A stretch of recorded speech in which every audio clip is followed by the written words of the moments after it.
আপনি শেষবার কবে আপনার মায়ের হাত ধরেছিলেন মনে আছে? শেষবার কবে মায়ের পাশে বসে খেয়েছিলেন? শেষবার কবে মা রান্না করেছিলেন আর আপনি পাশে বসে খেয়েছিলেন আর মা জিজ্ঞেস করেছিলেন কেমন হইছে, সেটা মনে আছে? বেশিরভাগ মানুষ এই প্রশ্নের উত্তর দিতে পারে না, মনে নেই, ব্যস্ততায় ভুলে গেছি। দিন গেছে, মাস গেছে, বছর গেছে, আর মা একা বসে অপেক্ষা করেছেন। আজকে একটা গল্প বলবো। এই গল্পটা কোনো সিনেমার না, কোনো বইয়ের না। এই গল্পটা আমাদের আশেপাশেই আছে, হয়তো পাশের বাড়িতে, হয়তো নিজের বাড়িতে, হয়তো আপনার নিজের জীবনেই। মনোযোগ দিয়ে শুনুন, কারণ এই গল্পটা শেষ হবার আগেই আপনি হয়তো বুঝতে পারবেন আপনি নিজেও কোথাও না কোথাও এই গল্পের একটা চরিত্র। রহিমা বেগম, বয়স 40, ছোট্ট একটা গ্রামে থাকেন। ঘরটা মাটির, চালটা টিনের, উঠানে একটা পুরনো কদম গাছ, গাছের নিচে একটা ভাঙা পাটি। বিকেলবেলা মাঝে মাঝে সেই পাটিতে বসেন, আকাশের দিকে তাকিয়ে থাকেন। কি দেখেন সেই আকাশে? দূরত্ব, বহু দূরের একটা দেশ যেখানে তার ছেলে আছে। রহিমা বেগমের একটাই সন্তান, ছেলে, নাম রাজু। রাজু 5 বছর আগে দুবাই গেছে, কাজের জন্য, টাকার জন্য, ভালো ভবিষ্যতের জন্য। আগে বলে গিয়েছিল, মা 2 বছর, মাত্র 2 বছর, তারপর ফিরে আসব, তোমার জন্য একটা পাকা ঘর বানাবো, তুমি আর কষ্ট করবা না। মা তখন কিছু বলেননি, শুধু ছেলেকে বুকে জড়িয়ে ধরেছিলেন অনেকক্ষণ, ছাড়তে চাননি। মনে হচ্ছিল ছাড়লে হারিয়ে যাবে, সত্যি সত্যিই হারিয়ে যাবে। রাজু আস্তে আস্তে মায়ের হাত সরিয়ে রিকশায় উঠল। রিকশা চলতে শুরু করলো। রাজু পেছন ফিরে তাকালো একবার, মা দাঁড়িয়ে আছেন দরজার পাশে, হাত নাড়ছেন।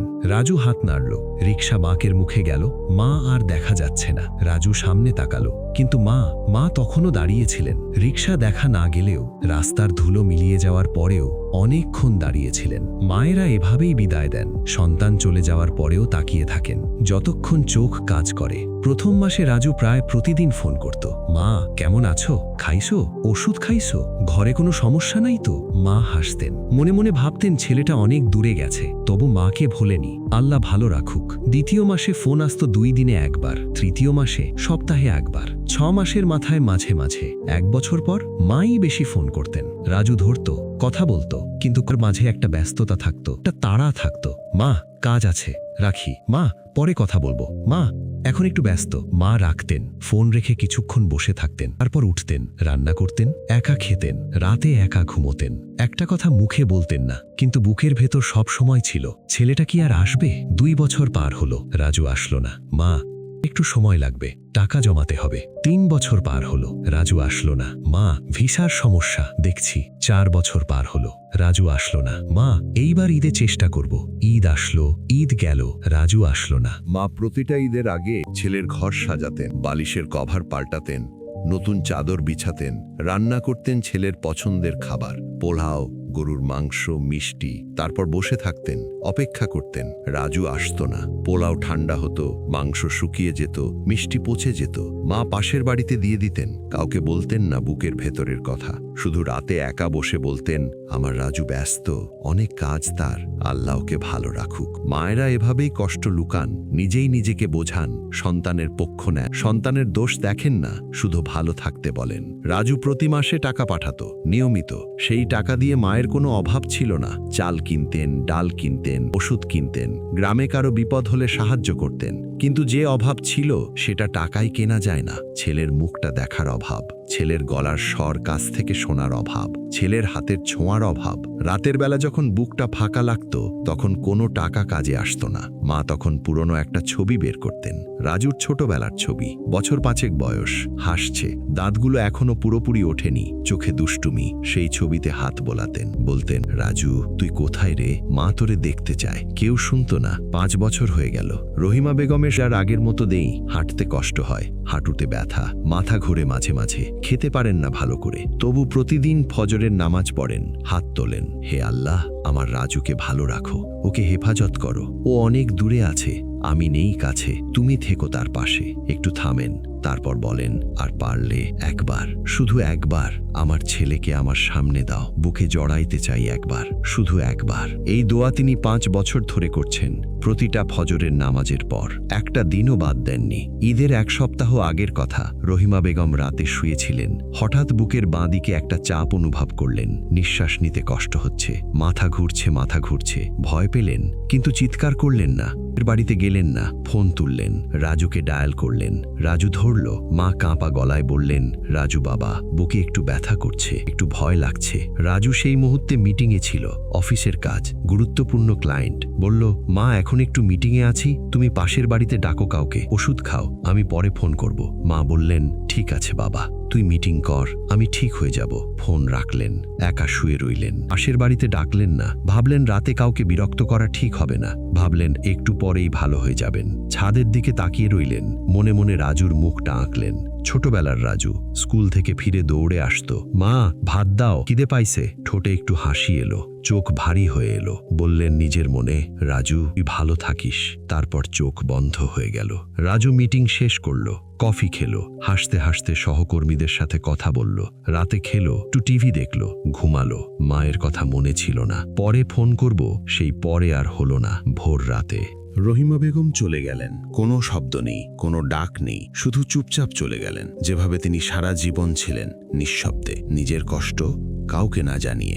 সকালে পাশের বাড়ির মানুষ দেখতে এলো, তখন বোঝা গেল। সেই সকালে দুবাইতে রাজুর ফোনে একটা কল এলো, অচেনা নম্বর। রাজু ধরল, ওপাশ থেকে কান্না কান্না গলা, গ্রামের মানুষ। রাজু ভাই, আপনার মা আর নেই। রাজু কিছু বলল না, ফোন হাত থেকে পড়ে গেল। বাইরে দুবাই জ্বলছে, কোটি আলো, ঝলমলে শহর। রাজু মাটিতে বসে পড়ল, দেয়ালে ঠেস দিল, হাঁটু দুটো বুকের কাছে টেনে নিল, মাথা নামালো। অনেকক্ষণ নড়ল না। মনে পড়ল মা বুকে ব্যথার কথা বলেছিলেন। রাজু বলেছিল পরে ফোন করব, পরে আর আসেনি। এই পরে শব্দটা সারা জীবন বুকে বিঁধে থাকবে।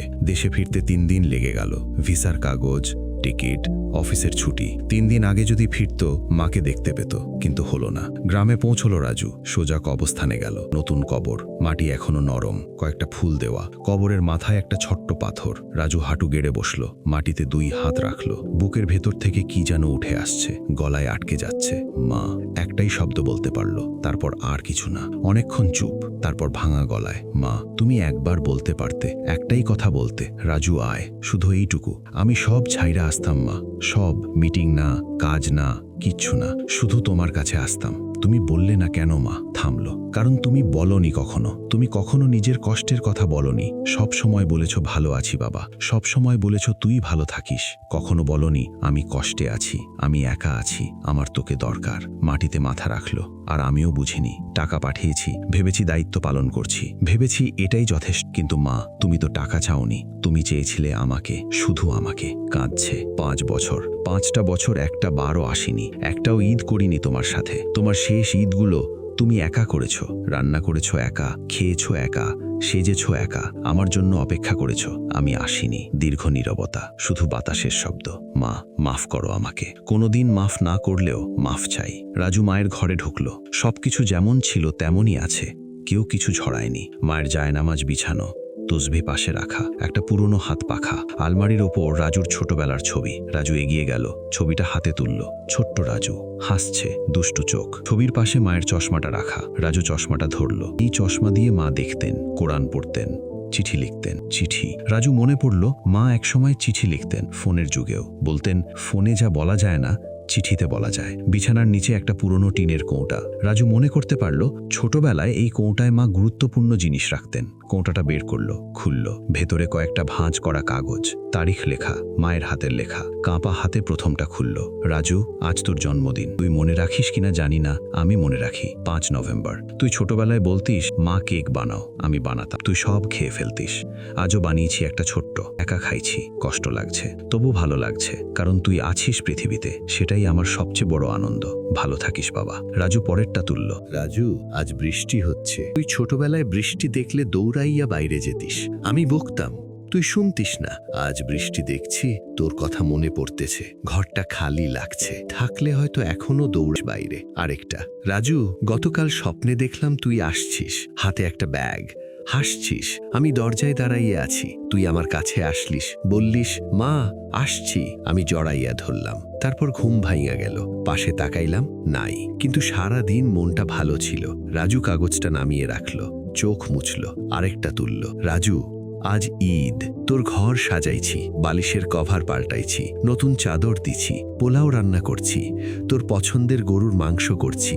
অপেক্ষা করলাম, তুই আসলি না। পোলাও ঠান্ডা হয়ে গেল, মাংস শুকাইয়া গেল, পাশের বাড়িতে দিয়া দিলাম। মনে দুঃখ নাই, শুধু তোর মুখ দেখতে মন চাইছিল একটু। পরের ঈদে আসিস। রাজু আর পড়তে পারল না। কাগজগুলো বুকে চেপে ধরল, মাটিতে বসে মা প্রতিটা কষ্টের কথা চিঠিতে লিখে রেখেছিলেন। কাউকে বলেননি, রাজুকেও না, শুধু লিখে রেখেছিলেন। হয়তো ভেবেছিলেন একদিন ছেলেকে দেবেন, হয়তো ভেবেছিলেন বলবেন, দেখ তোর জন্য কতটা মিস করতাম। সেই দিন আর আসেনি। রাজুকে দিতে পারেননি। মরে যাওয়ার পর ছেলে নিজেই খুঁজে পেল। সেই রাতে রাজু মায়ের বিছানায় শুল, মায়ের বালিশে মুখ গুজল। মায়ের গন্ধ এখনো আছে। সেই গন্ধে একটা পুরো জীবন ছিল। রান্নাঘরের ধোয়া, মাটির গন্ধ, সকালের শিশির, রাতের দোয়ার সুর। রাজু চোখ বন্ধ করল। মনের পর্দায় ছবি আসতে লাগলো। মা ভোরবেলা উঠে নামাজ পড়ছেন, মা রান্না করছেন, গুনগুন করে গান গাইছেন। মা জ্বর হলে সারা রাত মাথার পাশে বসে ভেজা কাপড় দিচ্ছেন। মা পরীক্ষার আগের রাতে দোয়া পড়ে মাথায় ফু দিচ্ছেন।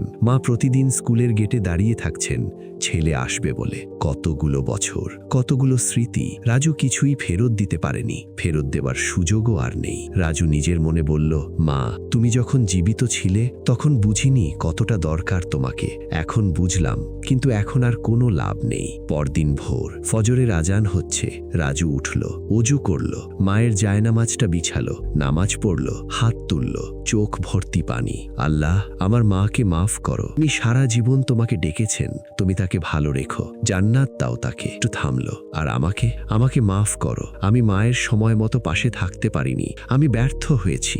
এই কষ্টটা নিয়ে বাঁচতে হবে, বাঁচার শক্তি দাও। নামাজ শেষ করে উঠল, উঠানে গেল।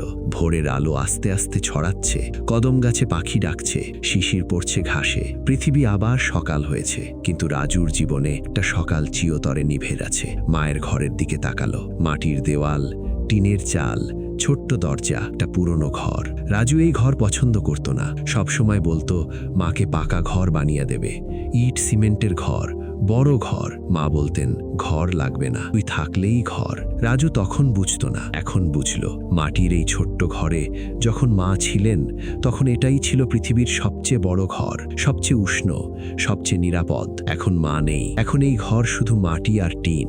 ঘরে থাকে না কেউ, ঘর বানায় মানুষ। এখন আমি সরাসরি আপনাদের সাথে কথা বলতে চাই। আপনারা যারা এই গল্প শুনলেন, একটু থামুন, একটু ভাবুন, আপনার মা এখন কোথায় আছেন? আপনার বাবা এখন কি করছেন? শেষবার কথা হয়েছিল কখন? শেষবার দেখা হয়েছিল কখন?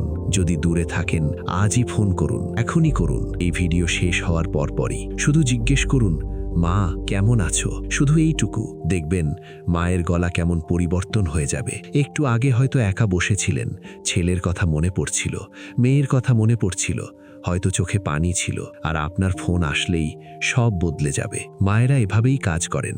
সন্তানের একটা ফোনেই সারাদিন ভালো কাটে। আর যদি পারেন, যান, সরাসরি যান, দেখা করুন, মায়ের হাত ধরুন, বাবার পাশে বসুন, একবেলা একসাথে খান, গল্প করুন, শুনুন কথা। আমরা ভাবি টাকা পাঠালেই হয়, আমরা ভাবি মাসে একবার ফোন করলেই হয়। হয় না। টাকা দিয়ে ভালোবাসা পূরণ হয় না, ফোনের কথা দিয়ে কাছে থাকার অনুভূতি পূরণ হয় না। বাবা মা চান সন্তান, শুধু সন্তান, সামনে বসে একটু কথা বলতে, হাত ধরে একটু হাঁটতে, পাশে বসে ঘুমোতে, এইটুকুই চান। এর বেশি কিছু না। এটুকু দিতে কি এতই কষ্ট? একটা সত্যি কথা বলি, আমরা বাবা মাকে ভালোবাসি, এটা সত্যি, কিন্তু আমরা ভাবি সময় আছে, পরে যাব, পরে দেখা করব, পরে কথা বলবো। এই পরে শব্দটাই সবচেয়ে বড় শত্রু। কারণ বাবা মা সবসময় থাকবেন না। একটা দিন আসবে যখন ফোন করলে আর ধরবেন না, দেখা করতে গেলে আর দরজায় দাঁড়িয়ে থাকবেন না। সেই দিন আসার আগেই সময় দিন, সেই দিন আসার আগেই কাছে যান। কারণ সেই দিন চলে গেলে পৃথিবীর সব টাকা দিয়েও একটা মুহূর্ত ফেরানো যাবে না। রাজু এখন সেটা জানে, অনেক দেরিতে জেনেছে। আপনি যেন এত দেরিতে না জানেন। বাবা মা যতদিন আছেন তারা আছেন, একদিন থাকবেন না। সেই দিনের পরে সারা জীবন একই কথা মাথায় ঘুরবে। আরেকটু সময় দিলাম না কেন? আরেকটু কথা বললাম না কেন?